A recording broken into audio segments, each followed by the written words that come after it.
Hello बच्चों, कैसे हैं आप सब? I hope you all are fine. बच्चों, आज हम लोग कॉन्सेंट्रेशन टर्म्स को सीखने जा रहे हैं, या फिर इसको कॉन्सेंट्रेशन यूनिट्स भी कहा जाता है। तो कॉन्सेंट्रेशन टर्म्स और कॉन्सेंट्रेशन यूनिट जो है ये बड़े ही इंटरेस्टिंग होते हैं, और बच्चे जबरदस्ती इसको लेकर के घबरा जाते हैं कि याद नहीं हो रहे, इतने सारे हैं। मैं आप सब को क्या करता हूं, ट्रिक बताता हूं कि सारे कॉन्सेंट्रेशन टर्म्स को कैसे याद किया जाता है, ठीक है। और ये क्या होता है उसको भी हम लोग समझेंगे। तो आइए हम लोग क्या करते हैं, इसको समझने की कोशिश करते हैं, ठीक है। हम लोग क्या करते हैं, समझो जरा। हम बेसिकली यहां पर एक कंटेनर लेते हैं, और उस कंटेनर में हम लोग क्या करते हैं, इस कंटेनर में पानी भर देते हैं। समझ में? कंटेनर में क्या कर दिया मैंने, कंटेनर में पानी भर दिया। इस कंटेनर में जिसमें पानी भरा हुआ है, जैसे ग्लास लिया उसमें पानी भरा हुआ है, इसके अंदर मैं शुगर को ऐड कर देता हूं। तो शुगर प्लस क्या हो गया, वाटर हो गया। तो एक सोल्यूशन तैयार हो गया। ये दोनों को मिलाकर के क्या तैयार हो गया, एक सोल्यूशन तैयार हो गया। अब जो है मैं ये जानना चाहता हूं कि इस सोल्यूशन में कितना अमाउंट ऑफ सल्यूट घोला गया है। इसमें सल्यूट क्या और कौन है और सॉल्वेंट कौन है? इसमें शुगर क्या है, आपका सल्यूट है। इसमें वाटर क्या है, आपका सॉल्वेंट है। तो इसमें जो है आपका शुगर जो है वो सल्यूट है, इसमें सल्यूट कौन है, शुगर है। हम ये जानना चाहते हैं कि सॉल्यूशन में कितना अमाउंट ऑफ सल्यूट डिसॉल्व्ड है। समझ आ रहा है क्या बोल रहा हूं मैं, क्लियर है? यही कॉन्सेंट्रेशन होता है। तो कॉन्सेंट्रेशन बेसिकली आपको बताता क्या है, ये आपको बताता है amount of solute dissolved in solvent या सॉल्यूशन। एक ही जगह सॉल्वेंट आएगा, वो मैं आपको बताता हूं। तो अभी हम लोग क्या करते हैं, उसका एक डेफिनेशन पढ़ लेते हैं। क्या डेफिनेशन है आओ बताता हूं मैं आपको। तो इसका डेफिनेशन क्या है मैं आपको बताता हूं। आइए डेफिनेशन पे चर्चा करते हैं। तो कॉन्सेंट्रेशन क्या है? कॉन्सेंट्रेशन बेसिकली होता है, देखो ध्यान से, कॉन्सेंट्रेशन ये होता है amount of solute dissolved in solution या फिर सॉल्वेंट। सॉल्वेंट सिर्फ एक जगह पर आएगा, समझ में आ गया? सॉल्वेंट सिर्फ कहां पर आएगा, मोलैलिटी के केस में आएगा, ध्यान रखना। वरना सब जगह पर क्या होगा, सोल्यूशन ही होगा। तो किसी पर्टिकुलर सोल्यूशन में कितना अमाउंट ऑफ सल्यूट घुला हुआ है, डिसॉल्व्ड है, ये आपको कौन बताता है, कॉन्सेंट्रेशन बताता है। कॉन्सेंट्रेशन का मतलब ये होता है कि सोल्यूशन के अंदर सल्यूट कितना प्रेजेंट है। अब उसको अलग अलग तरीके से हम एक्सप्रेस कर सकते हैं। ये मैं एक एग्जांपल लेकर के समझाने की कोशिश करता हूं, उसके बाद मैं आपको बताऊंगा कि क्या है ये।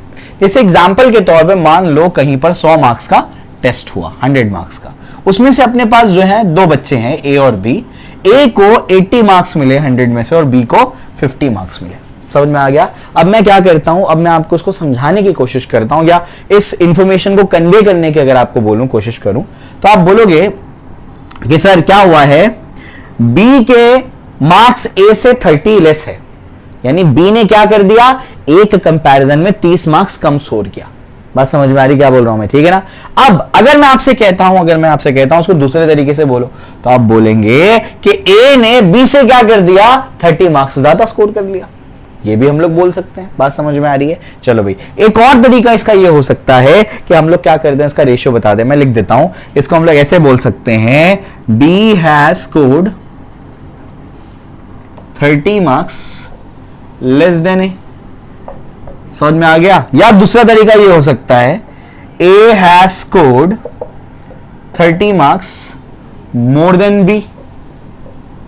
समझ आ रहा है क्या बोल रहा हूं मैं? या तीसरा तरीका हो सकता है, ratio of marks of A divide by marks of B is 80/50, यानी हो जाएगा 8/5। समझ आ गया? ये जो तीनों इंफॉर्मेशन मैंने आपको दी है, ये तीनों एक ही बात को दर्शा रही हैं। ये एक ही बात आपको बता रही है कि ए और बी के बीच में जो मार्क्स का डिफरेंस है वो क्या है, 30 है। हम ऐसा इसको कह सकते हैं कि बी ने 30 मार्क्स कम स्कोर किया, या ऐसा बोल सकते हैं कि ए ने 30 मार्क्स बी के कंपैरिजन में ज्यादा स्कोर किया, या दोनों के मार्क्स का रेशियो क्या है, हमारे पास 8/5 है। ये तीनों अलग अलग चीजें नहीं है, ये तीनों सेम चीजें हैं। यही होता है कॉन्सेंट्रेशन टर्म्स के साथ में। हम क्या करेंगे, कोई सोल्यूशन बनाएंगे, सोल्यूशन बनाने के लिए सल्यूट ऐड करेंगे, सॉल्वेंट ऐड करेंगे, तो हम क्या करेंगे, अलग अलग तरीके से बताएंगे कि इसके अंदर इतना सल्यूट डिसॉल्व्ड है। समझ आ रहा है क्या बोल रहा हूं? एक बार वेट को लेकर के हम लोग एक्सप्रेस कर देंगे, एक बार वॉल्यूम को लेकर के एक्सप्रेस कर देंगे, एक बार मोल्स को लेकर के एक्सप्रेस कर देंगे। कुछ समझ आ रहा है क्या बोल रहा हूं मैं, ठीक है ना।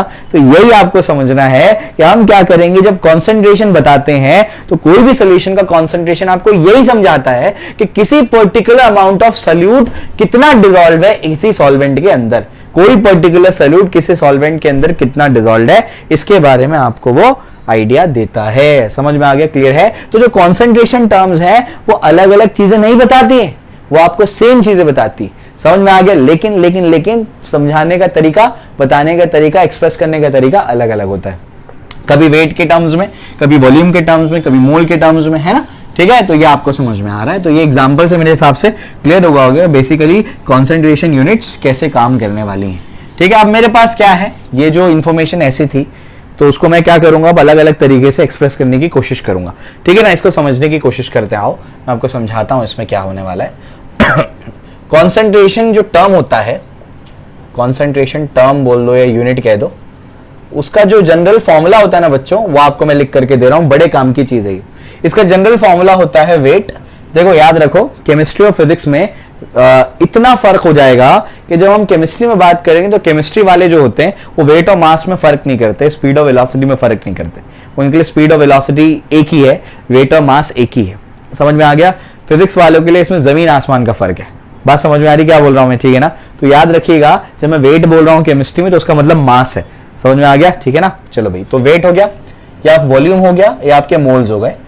ऑफ किसका होगा, ऑफ हमेशा ऊपर होगा सल्यूट। समझ में आ गया, जो भी आपका फॉर्मूला होगा वो इसी से बनेगा, ठीक है ना। नीचे होगा वेट या तो वॉल्यूम या तो मोल ऑफ सॉल्यूशन या सॉल्वेंट। सॉल्वेंट सिर्फ एक जगह आएगा, कहां पर, मोलैलिटी में। कहां आएगा, मोलैलिटी में, वरना हर जगह क्या आएगा, सॉल्यूशन ही आएगा। बात समझ में आ रही, क्लियर है। अगर आपको ये जनरल फॉर्मूला याद हो गया तो आपके बाएं हाथ का खेल है कॉन्सेंट्रेशन टर्म्स को लिखना, बाएं हाथ का खेल है आपके। समझ आ रही बात क्या बोल रहा हूं मैं, ठीक है ना। तो आपको क्या करना है, आपको ये कॉन्सेंट्रेशन टर्म्स को क्या करना है, उसके फॉर्मूले को, जनरल फॉर्मूले को याद रखना है। तो बताओ मेरे साथ रिवाइज करो, फॉर्मूला क्या है, क्या फॉर्मूला है कॉन्सेंट्रेशन टर्म्स का। फॉर्मूला है वेट वॉल्यूम या moles of solute divide by weight volume या मोल्स ऑफ सॉल्वेंट सॉल्यूशन, और एक ही जगह क्या आएगा, सॉल्वेंट। सॉल्वेंट कहां आएगा, मोलैलिटी में आएगा। बात समझ में आ रही, क्लियर है। तो ये आपको क्या करना है, कॉन्सेंट्रेशन टर्म को याद रखना है। तो बताओ कॉन्सेंट्रेशन क्या बताता है, क्या बताता है कॉन्सेंट्रेशन। कॉन्सेंट्रेशन आपको बताता है किसी पर्टिकुलर सॉल्यूशन में कितना अमाउंट ऑफ सॉल्यूट डिसॉल्व्ड है। समझ में आ गया। अब वही इंफॉर्मेशन को अपने को अलग अलग तरीके से क्या करना है, एक्सप्रेस करना है। वही अपने को क्या करना है, कॉन्सेंट्रेशन टर्म्स में सीखना है। और कॉन्सेंट्रेशन टर्म का फॉर्मूला बताओ जैसे क्या है, वेट या तो वॉल्यूम या तो mole of solute divide by wait या तो वॉल्यूम या तो मोल ऑफ सॉल्यूशन। एक ही जगह पर सॉल्वेंट आएगा, कहां पर, मोलैलिटी में। कहां पर, मोलैलिटी में। याद रखने का इसको, समझ में आ गया, ठीक है। मोलैलिटी, एल एल मोलैलिटी, समझ में आ गया, मोलैरिटी नहीं। अभी समझाता हूं। अभी हम लोग क्या करेंगे, अभी हम लोग जो है ये जो कॉन्सेंट्रेशन टर्म्स हमारे पास है उसको हम लोग दो पार्ट्स में डिवाइड करेंगे, ठीक है ना। दो पार्ट्स में उसको डिवाइड करेंगे। एक को हम लोग बोलेंगे हमारा ग्रुप ए, एक को क्या बोलेंगे, ग्रुप ए। तो कॉन्सेंट्रेशन टर्म्स, एक को हम लोग क्या बोलेंगे, एक को बोलेंगे ग्रुप ए, एक को बोलेंगे ग्रुप बी। ऐसा हम लोगों को इसलिए करना पड़ रहा है क्योंकि इसके ऊपर नीट में सवाल आए हैं। जेई में आपको सवाल मिलेंगे मेंस वगैरह में कि कौन से ऐसे कॉन्सेंट्रेशन टर्म्स है जो टेम्परेचर डिपेंडेंट है और कौन से ऐसे कॉन्सेंट्रेशन टर्म है जो टेम्परेचर इंडिपेंडेंट है। अब टेम्परेचर जो डिपेंडेंट होंगे उनका कॉन्सेंट्रेशन 25 डिग्री सेल्सियस पे अलग है, और अगर 30, 40, 50 डिग्री सेल्सियस हो गया तो कॉन्सेंट्रेशन वहां पर चेंज हो जाएगा। तो जो टेम्परेचर डिपेंडेंट होते हैं वो तो रिलायबल नहीं हुए। क्यों, क्योंकि वो पर्टिकुलर टेम्परेचर पे एक कॉन्सेंट्रेशन बता रहा है। अगर उसका टेम्परेचर चेंज होगा तो कॉन्सेंट्रेशन भी बदल जाएगा, यानी कितना अमाउंट ऑफ सॉल्यूट घुला हुआ है ये अगर हम लोग उसके टर्म्स में बताएंगे तो वो चीज चेंज हो जाती है। तो इस वजह से इसको बाइफर्केट करना जरूरी है, ग्रुप ए ग्रुप बी करके। तो ग्रुप ए में कौन से होंगे, ग्रुप ए में टेम्परेचर डिपेंडेंट होंगे। ग्रुप ए में क्या होंगे, टेम्परेचर डिपेंडेंट। और टेम्परेचर डिपेंडेंट जो होंगे, याद रखना, जो वॉल्यूम रिलेटेड होंगे वही आपके क्या होंगे, टेम्परेचर डिपेंडेंट होंगे, क्योंकि टेम्परेचर के साथ में वॉल्यूम क्या होता है, चेंज होता है। ग्रुप बी जो आपका होता है बच्चों, ग्रुप बी या आपका होगा मास टेम्परेचर इंडिपेंडेंट। टेम्परेचर क्या होगा, इंडिपेंडेंट, ठीक है ना। तो टेम्परेचर इंडिपेंडेंट, और ये जो आपके टेम्परेचर इंडिपेंडेंट होंगे इसको हम लोग कहेंगे मास रिलेटेड। मास यानी बेसिकली वेट रिलेटेड कहो आप इसको, समझ में आ गया, वेट रिलेटेड समझ में आ गया। जो वेट से रिलेटेड होंगे वो खास करके क्या होंगे, आपके टेम्परेचर इंडिपेंडेंट होंगे, और जो वॉल्यूम से रिलेटेड होंगे वो टेम्परेचर डिपेंडेंट होंगे। समझ में आ रहा है, क्लियर है? तो वो आपको मैं भी समझा देता हूं कि कौन कौन से ग्रुप ए में आएंगे और कौन कौन से ग्रुप बी में आएंगे। इसके अंदर सबसे पहला कौन सा है, वॉल्यूम रिलेटेड है, तो परसेंटेज वॉल्यूम बाय वॉल्यूम, समझ में आ गया। सबसे पहला क्या है, percentage volume by volume. Second इसमें आएगा आपका percentage weight by volume, second क्या आएगा, परसेंटेज वेट बाय वॉल्यूम। तीसरा आपका आएगा इसके अंदर स्ट्रेंथ। जो इंपॉर्टेंट वाले है वो आपको रिवाइज कराऊंगा मैं। इसमें जो न्यूमेरिकल है वो मुझे कराना था लेकिन बहुत लंबा हो जाएगा, फिर हम उन्हीं चीजों को रिवाइज करेंगे जो भी सोल्यूशन में हमको काम का है। न्यूमेरिकल का पार्ट जो इसका है मैं अभी 11th का लेक्चर अपलोड करूंगा, तब वहां से आप लोग उसको सॉल्व कर लीजिएगा, वो पार्ट को मैं करा दूंगा आपके, ठीक है। तीसरा जो है आपका क्या है, स्ट्रेंथ है, ठीक है। चौथा जो है इसमें आएगा मोलैरिटी, मोलैरिटी समझ में आ गया, आर मोलैरिटी, ठीक है। फिफ्थ इसके अंदर आएगा नॉर्मैलिटी, फिफ्थ किस है इसके अंदर, नॉर्मैलिटी। सिक्स इसके अंदर आएगा फॉर्मेलिटी। समझ आ रहा है क्या बोल रहा हूं मैं, ठीक है ना। तो percentage volume by volume, percentage weight by volume, strength हो गया, मोलैरिटी हो गया, नॉर्मैलिटी हो गया, फॉर्मेलिटी हो गया। समझ में आ गया। मैं आपको कौन कौन सा पढ़ाऊंगा, मैं आपको पढ़ाऊंगा अभी ये काम का है जो हमारे percentage volume by volume, percentage weight by volume और मोलैरिटी और नॉर्मैलिटी, ये हमारे अभी काम का है। समझ में आ गया। तो ये चीजें अभी हम लोग पढ़ने वाले हैं, समझ में आ गया, क्लियर है। स्ट्रेंथ कोई बड़ी बात नहीं है, फॉर्मेलिटी और मोलैरिटी सेम होता है, सिर्फ जो आपके आयनिक सॉल्यूशंस होंगे उसमें मोलैरिटी की जगह फॉर्मेलिटी निकाला जाता है। समझ में आ गया, चलो भाई। इसके बाद इसमें कौन सा होगा, इसमें होगा आपका परसेंटेज वेट बाय वेट। दूसरा आपका होगा इसके अंदर परसेंटेज वेट बाय वेट के बाद होगा आपका mole fraction, very important, mole fraction. तीसरा आपका होगा मोलैलिटी, क्या होगा आपका, मोलैलिटी, एल मोलैलिटी, समझ में आ गया। और चौथा यहां पर है आपका पार्ट्स पर मिलियन, और फिफ्थ आपका है पार्ट्स पर बिलियन। समझ में आ रहा है क्या बोल रहा हूं मैं, क्लियर है। इसमें अपने को क्या पढ़ना है, इसमें अपने को ये पढ़ना है weight by weight, mole fraction, molality और पार्ट्स पर मिलियन। इसमें सबसे ज्यादा इंपॉर्टेंट ये दो हैं, कौन कौन से, मोल फ्रैक्शन और मोलैलिटी। समझ में आ गया, क्लियर है। याद रखने का, ये बड़े काम की चीज है, मोल फ्रैक्शन और मोलैलिटी, ये बहुत ज्यादा इंपॉर्टेंट है। क्लियर हो गया, समझ में आ गया। तो ये चीजें अपने को पढ़नी है। तो इसमें से कौन से वॉल्यूम, देखो जिसमें जिसमें वॉल्यूम आ रहा है सबके सब क्या है, वॉल्यूम रिलेटेड और टेम्परेचर डिपेंडेंट है। जिनमें वॉल्यूम नहीं आ रहा है वो क्या है, आपके मास रिलेटेड और टेम्परेचर इंडिपेंडेंट है। ये टेम्परेचर के साथ में ये नहीं बदलेंगे। समझ में आ गया। सबके सब क्या करेंगे, सबके सब कोई भी सोल्यूशन का कॉन्सेंट्रेशन बताएंगे, यानी उसके अंदर कितना सॉल्यूट घुला हुआ ये बताएंगे अलग अलग तरीके से। कोई वॉल्यूम के टर्म्स में बताएगा, कोई मास के टर्म्स में, कोई आपके मोल्स के टर्म्स में, एक्सेट्रा एक्सेट्रा। समझ में आ गया, क्लियर है। तो ये चीज आपको समझ में आनी चाहिए। अब जो जो इंपॉर्टेंट वाले हैं वो मैं आप सबको रिवाइज करा देता हूं, और न्यूमेरिकल जो है 11th के लेक्चर्स में आप लोग कर लेना, ठीक है। चलो आ जाओ। अभी सबसे पहले क्या करते हैं, ग्रुप ए को डिस्कस करते हैं। सारे फॉर्मूलेज आपको बता देता हूं मैं। आइए भी हम लोग क्या करते हैं, ग्रुप ए को पढ़ते हैं। ग्रुप ए में जो हम लोगों को सबसे पहला पढ़ना है वो है आपका परसेंटेज वॉल्यूम बाय वॉल्यूम, ठीक है ना। तो परसेंटेज वॉल्यूम बाय वॉल्यूम को कैसे लिखेंगे पहले वो समझते हैं, फिर इसका मतलब क्या होता है वो समझते हैं, ठीक है ना। आपको एक चीज पता है कि कॉन्सेंट्रेशन टर्म का मैंने आपको फॉर्मूला बताया जनरल वाला। क्या उसका जनरल फॉर्मूला है कॉन्सेंट्रेशन टर्म का, कॉन्सेंट्रेशन टर्म्स का जनरल फॉर्मूला है वेट या तो वॉल्यूम या तो मोल ऑफ सॉल्यूट, यानी न्यूमरेटर में हमेशा सॉल्यूट होगा, डिनोमिनेटर में हमेशा सॉल्यूशन होगा, एक केस में सॉल्वेंट होगा, कौन सा, मोलैलिटी में। समझ में आ गया। तो यहां तो समझ में आ रहा है, देखो ऊपर भी क्या है आपका वॉल्यूम है, नीचे भी क्या है वॉल्यूम है, यानी ऊपर क्या होगा वॉल्यूम ऑफ सॉल्यूट होगा और नीचे क्या होगा वॉल्यूम ऑफ सॉल्यूशन होगा, इनटू 100 लगेगा, क्यों, क्योंकि परसेंटेज आ गया। बात समझ में आ रही, क्लियर है। इतना आसान है ये, समझे, क्लियर है। तो बहुत इजीली आपने क्या कर दिया, फॉर्मूले को लिख दिया। इसी तरीके से परसेंटेज, अब मुझे बताओ वेट बाय वेट कैसे लिखोगे, जो ग्रुप बी का होगा, बताओ कैसे लिखोगे, weight of solute divide by weight of solution into 100। Percentage weight by volume कैसे लिखोगे, weight of solute divide bye, बोलो, वॉल्यूम ऑफ सॉल्यूशन इनटू 100। अब समझ में आ रहा है, ये इसका पैटर्न है, ठीक है ना। परसेंटेज आ गया तो 100 से मल्टीप्लाई कर देना। अब ये तो आपको फॉर्मूला लिखना मैंने सिखा दिया। अब जो है आप लोग इसका मतलब समझो, क्या मतलब होता है इसका, इसका मतलब होता है volume of solute, volume of solute dissolve in 100 ml of solution. समझ में आ रहा है क्या बोल रहा हूं मैं, ये क्या है, कितना वॉल्यूम ऑफ सॉल्यूट डिसॉल्व्ड है 100 ml ऑफ सॉल्यूशन में। एग्जांपल के तौर पे मैं लिखता हूं आपके सामने 10% of ethanol by volume, 10% of ethanol by volume. समझ में आ गया? इसका मतलब क्या है 10% ऑफ इथेनॉल बाय वॉल्यूम? मतलब इसका ये हुआ, बाय वॉल्यूम बोला मतलब वॉल्यूम बाय वॉल्यूम की बात कर रहा है। समझ में आ गया? अब यहां पर समझने की कोशिश करो, यहां पर समझने की कोशिश करो कि इथेनॉल ये क्या है, सॉल्यूट आपको समझ में आ रहा है, सॉल्वेंट के बारे में इंफॉर्मेशन नहीं है। तो जब नहीं दिया है सॉल्वेंट तो क्या मान लोगे? वाटर। इसका मतलब ये है, इसका मतलब ये है 10 ml of ethanol is dissolved in 100 ml of solution। को अगर मैं सोल्यूशन लेता हूं और उसका क्या करता हूं 100 ml उठाता हूं, सोल्यूशन का 100 ml उठाता हूं, तो मुझे 10 ml क्या मिलेगा? उसके अंदर इथेनॉल। इथेनॉल क्या होता है? जो आपकी दारू होती है, दारू।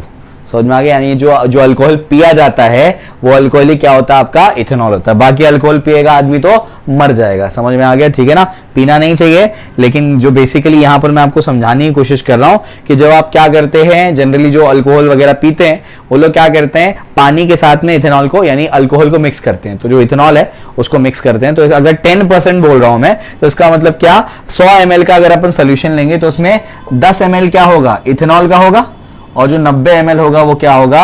आपका वाटर होगा।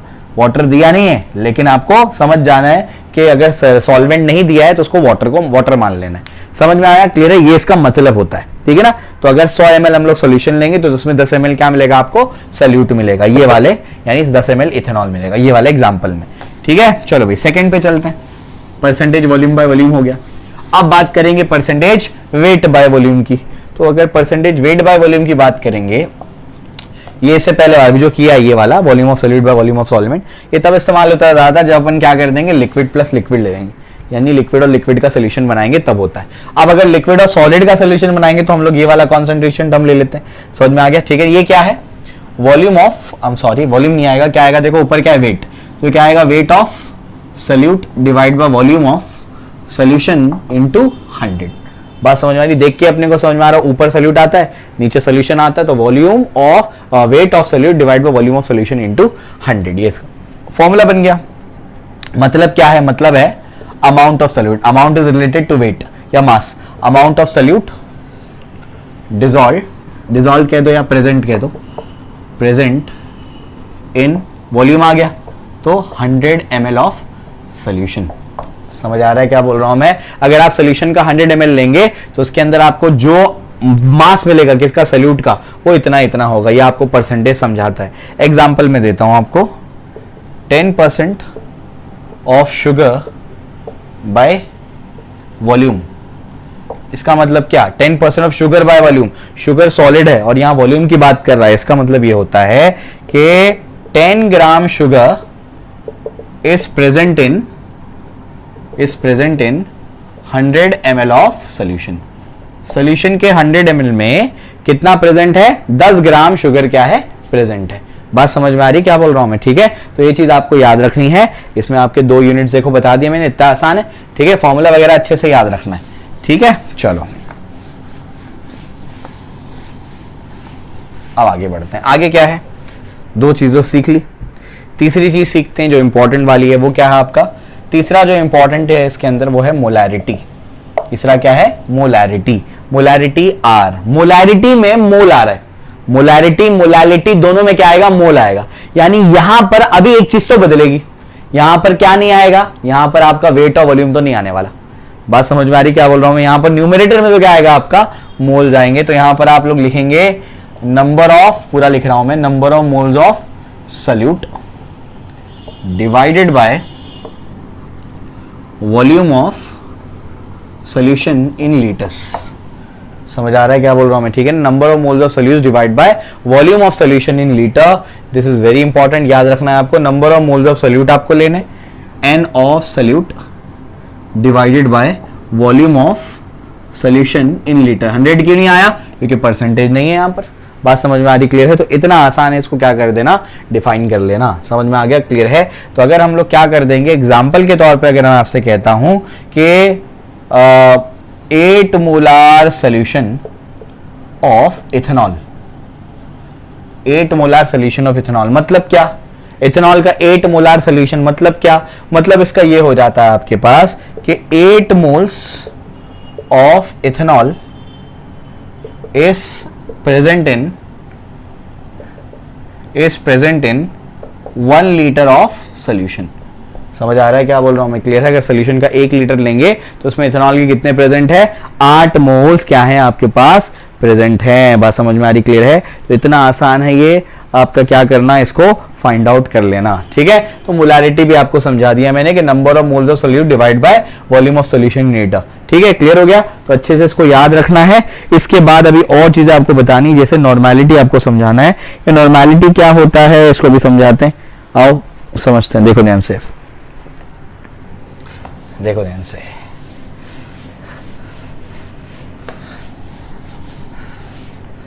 अब नॉर्मेलिटी है, उसको समझते हैं कि हमारी नॉर्मेलिटी क्या होती है। इंटरेस्टिंग है ये नॉर्मेलिटी। चौथा है आपका नॉर्मेलिटी, जो हम लोग को याद रखनी है।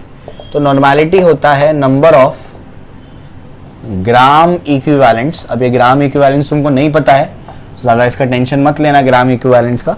मैं आपको ये पढ़ाऊंगा रिडॉक्स रिएक्शन, इलेक्ट्रोकेमिस्ट्री से पहले मैं आपको रिडॉक्स पढ़ाऊंगा, तब आपको ये सारी चीज़ें समझनी है। तो ये आपका वॉल्यूम ऑफ सोल्यूशन, ठीक है? अब यहाँ पर देखो नॉर्मेलिटी है number of gram equivalents volume of solution in litres. समझ आ रहा है क्या बोल रहा हूँ मैं, क्लियर है? तो याद रखना है आपको कि बेसिकली क्या है, ये आपका है number of gram equivalent divide by volume of solution litre. इसको आप अच्छे से क्या कर लेना, याद कर लेना नॉर्मेलिटी को।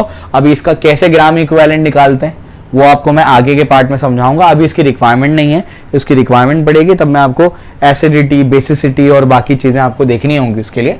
तो एन फैक्टर अभी आपको पता ही नहीं होगा, बहुत सारे बच्चों ने रिडॉक्स पढ़ा ही नहीं है, तो एन फैक्टर भी निकालना सिखाऊंगा, उसी के बेसिस पे आता है। अभी फिर इसको फिलहाल इसको सिर्फ इतना याद रखना है, ये इसका मतलब क्या है, इसका मतलब है number of gram equivalents present in 1 litre of solution. 1 litre अगर हम लोग सोल्यूशन लेंगे तो उसमें कितने ग्राम इक्विवेलेंट्स क्या है प्रेजेंट है। समझ में आया, क्लियर है? तो इस तरीके से ये आपका क्या हो गया, नॉर्मेलिटी भी हो गया, ठीक है? क्लियर हो गया? तो ये आपका क्या है, नॉर्मेलिटी।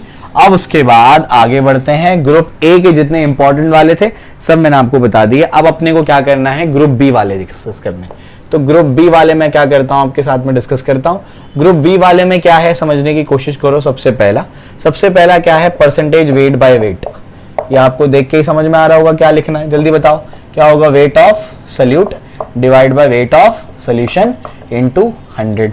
मतलब बताओ जल्दी से, अमाउंट है, ऊपर भी अमाउंट है नीचे भी अमाउंट है, amount of solute present in 100। यहां पर क्या आएगा, ml आएगा, ग्राम आएगा, वेट है ना 100 gram of solution.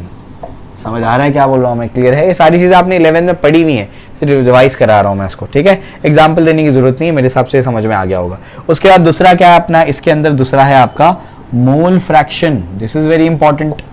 Mole fraction क्या होता है, मोल फ्रैक्शन? मोल फ्रैक्शन जो है ये एक रेशियो होता है, पहले डेफिनेशन लिखता हूं उसका मैं। Ratio of number of moles of component, number of moles of component to the total number of moles, total number of moles, ठीक है? अभी मैं इसके बारे में समझाता हूं, ठीक है? अभी जो है मैं बता देता हूं, अभी तक जितने भी हम लोग ने क्या कर दिया ना, ग्रुप ए के या ग्रुप बी के जितने भी हम लोग ने कॉन्सेंट्रेशन टर्म्स लिखे, वो सब के सब विद रिस्पेक्ट टू सोल्यूट है, वो सोल्यूट के लिए लिखे जाते हैं। लेकिन मोल फ्रैक्शन एक ऐसा है आपका कॉन्सेंट्रेशन टर्म, ये दोनों के लिए लिखा जाता है, सोल्यूट के लिए भी और सॉल्वेंट के लिए भी। तो आपको समझा देता हूं मैं। मोल फ्रैक्शन का डेफिनेशन क्या है, ratio of number of moles of component to the total number of moles. Component क्या होते हैं सोल्यूशन के, दो, एक सोल्यूट और एक सॉल्वेंट। हमको बाइनरी डिस्कस करना है ना इसमें। तो ये जो आपका मोल फ्रैक्शन होता है, इसका सिंबल जो होता है बच्चों को क्या होता है, कैपिटल एक्स होता है। तो मोल फ्रैक्शन ऑफ पहले क्या निकालो, सोल्यूट निकालो। ये क्या होता है, रेशो होता है। किसका ratio, number of moles of क्या, कंपोनेंट। क्या कंपोनेंट है, सोल्यूट।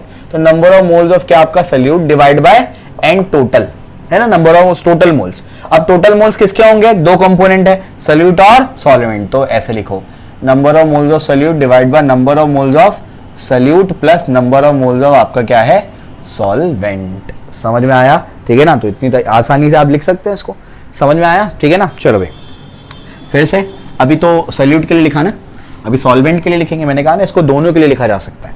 तो नंबर ऑफ मोल्स ऑफ क्या लिखेंगे, सॉल्वेंट के लिए, सॉल्वेंट का मोल फ्रैक्शन, तो नंबर ऑफ मोल्स ऑफ क्या होगा, सॉल्वेंट होगा, क्योंकि कंपोनेंट क्या लिया, सॉल्वेंट लिया, divide by total number of moles. Total moles में क्या आएगा बताओ, जल्दी बोलो, नंबर ऑफ मोल्स ऑफ क्या होगा आपका, solvent divided by number of moles of solute plus number of moles of आपका सॉल्वेंट। समझ में आ गई बात, क्लियर हो गया। तो इतनी आसानी से मोल फ्रैक्शन को लिखा जा सकता है, कितना आसान है ये, ठीक है ना। चलो आगे बढ़ते हैं, आगे क्या है इसके बाद, देखो ध्यान से, मोल फ्रैक्शन के बाद हमको पढ़ना है मोलैलिटी, ठीक है ना। आई होप आपको समझ में आ गया होगा, बहुत इंपॉर्टेंट है ये, आगे जाकर के भी लॉज में हम लोग को काम आएगा ये, ठीक है, याद कर लेना इसको, ठीक है। अभी रिवाइज कराऊंगा एक बार फिर से कंप्लीट होने के बाद ये, ठीक है। आ जाओ, इसके बाद बच्चों अभी क्या है, अभी जो है नेक्स्ट पार्ट बड़ा इंटरेस्टिंग है, वो आपका है मोलैलिटी। क्या आपका, मोलैलिटी। तो मोलैलिटी यहां पर देखो ध्यान से, मोलैलिटी थोड़ा सा अलग है, मोलैलिटी में डिनोमिनेटर में सॉल्वेंट आएगा, समझ में आ गया। और एक बात, मोलैरिटी, मोलैरिटी, मोलैरिटी आर, उसमें क्या था, मोल आ रहा था, मोलैलिटी में भी क्या आ रहा है, मोल आ रहा है, देखो इसमें भी मोल आ रहा है और मोलैरिटी में भी मोल आ रहा है, यानी डेफिनेटली न्यूमरेटर में तो मोल आएगा, कोई दिक्कत नहीं है, तो आपको समझ में आ रहा है। तो यहां पर तो दोनों में क्या आएगा, number of moles of solute, तो दोनों के न्यूमरेटर में सेम चीज आ गई, बात समझ में आ गई, कोई दिक्कत नहीं। अब क्या, मुझे बताओ, मोलैरिटी वॉल्यूम डिपेंडेंट है या मास डिपेंडेंट है, मोलैरिटी आर वो वॉल्यूम डिपेंडेंट है, इसी वजह से उसके डिनोमिनेटर में क्या था, volume of solution in litre, समझ में आ गया। मोलैलिटी एल, मोलैलिटी एल, ये क्या है, मास डिपेंडेंट है, इसी वजह से डिनोमिनेटर में वॉल्यूम नहीं आएगा, क्या आएगा, मास ऑफ सॉल्यूशन, नहीं नहीं नहीं, सॉल्वेंट। वो कहां पर था, किसमें था, इन लीटर, इसको लिखो इन किलोग्राम, बात समझ में आ गई, इतना आसान है ये, समझे। दोनों में मोल्स आएगा तो न्यूमरेटर तो दोनों का सेम है, एक वॉल्यूम रिलेटेड है आर, मोलैरिटी वॉल्यूम रिलेटेड है, तो डिनोमिनेटर में वॉल्यूम आया, उसमें तो सॉल्यूशन आएगा, सब में सॉल्यूशन आएगा, बस। मोलैलिटी मास रिलेटेड है, इसी वजह से डिनोमिनेटर में क्या आएगा, मास, वेट, कुछ भी लिख दो तुम्हारी मर्जी, तो मास ऑफ क्या, मास ऑफ सॉल्वेंट, सॉल्यूशन नहीं, सॉल्वेंट, स्टार्ट से बताते आ रहा हूं, इन किलोग्राम, ठीक है। तो ये बहुत सिंपल है, इसका मतलब क्या है, इसका मतलब है number of moles of solute present in 1 kilogram of solution, नहीं, सॉल्वेंट। अगर सॉल्वेंट का 1 किलोग्राम हम लोग देखेंगे तो उसमें कितने number of moles of solute present है, ये इसका मतलब हो गया, समझ में आ गया, क्लियर है। तो ये भी आपको बता दिया मैंने, आखिरी बच गया जो मुझे बताना है अभी तुमको, वो क्या है आपका, वो है आपका पार्ट्स पर मिलियन। पार्ट्स पर बिलियन भी वैसे ही कुछ है, तो मास रिलेटेड है ना ये, पीपीएम, पीपीएम यानी क्या, पार्ट्स पर मिलियन। ये कब इस्तेमाल होता है, जब आपका क्या होगा, जो सॉल्यूट होगा वो ट्रेसेस में होगा, बहुत कम अमाउंट में होगा, तब इस्तेमाल करते हैं। ये क्या है आपका, ये आपका है मास of solute divided by mass of solution into 10⁶ million, million क्या, 10⁶, तो मास of solute divide by mass of solution into 10⁶। Parts पर बिलियन में क्या आएगा, मास of solute divide by mass of solution into 10⁹ आएगा, बात समझ में आ रही, क्लियर है। तो इस तरीके से मैंने सारी चीजें आपकी डिफाइन कर दी, तो ये भी समझ में आ गया। अब ये मास रिलेटेड था, इस वजह से क्या लिखा, मास लिखा है मैंने इसके अंदर, बात समझ में आ गई, क्लियर है। तो ये अपने को समझ में आता है। तो बेसिकली मोटे मोटे तौर पे ये तो बहुत कम काम आएगा, जो इंपॉर्टेंट वाली है वो आपको मैंने टिक करा दी थी स्टार्ट में। तो आपको क्या करना है, आपको कॉन्सेंट्रेशन टर्म का जनरल फॉर्मूला याद कर लेना है, जो मैंने आपको तरीका बताया।